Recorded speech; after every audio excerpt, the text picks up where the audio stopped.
5 of the best ways to braid your hair. 5 of them. There's 5 best ways to braid your hair. Or things to know about braiding your hair. I probably should say 5 of the best things to know about braiding your hair. Number 1, have somebody else do it. That's going to be the best number 1. Number 1 is have someone else do it, because the bottom line is braiding your own hair, no matter how good you are at it, you just can't get the perspective fully as someone else braiding your hair. Although there are some people that are very good at that.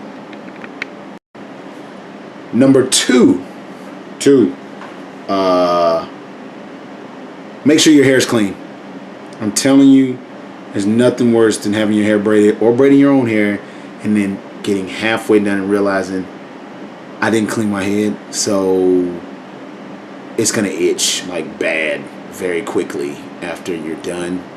It's gonna itch anyway for a bit, but when your head's dirty, it's just that much worse. 3, you probably don't want to go with an extravagant design. Mostly, you got to remember that people doing all the designs and things in their head is because of a specific reason. If you're doing braids for strictly an actionable reason, like, well, you know, designs just don't. There's no need for it. I mean, it's too. Unless you're in grade school or something. Where's I going with that? I don't know. No designs. Do it just for braiding your hair. Number 4 is make sure that whoever's braiding your hair, or if you're doing it, that you go the same amount of tightness all the way down to the end, or you're going to get caterpillar braids, which means that they're going to have like little hiccups in them that go small, big, because someone was watching television or their hands started hurting and they just kind of got done with it, and you can tell where they were really putting in the elbow grease. 5, and where they were. And the final tip about cornrolling your hair,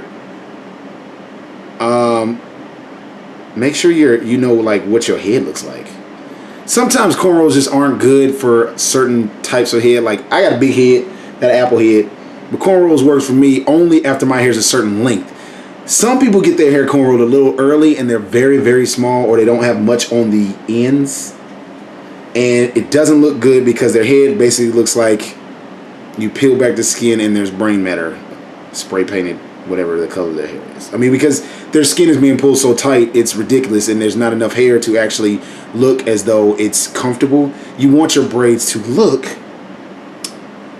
like there's not much effort. It just feels like they woke up and did that and still look very neat. And that has a lot to do with your head size. People with smaller heads don't have to have as much hair on their head before they get cornrows, and most part, if they have too much hair on their head, the cornrows just look like matted hair because their head is so small. You want to be able to see the skin between each cornrow enough that it individualizes the cornrows, but not too much skin and not too less skin, because then it just looks like they're old. So your head size has a lot to do with that. Just know what kind of head you got, period. That would dictate what kind of braids you got. And stop. That was 5.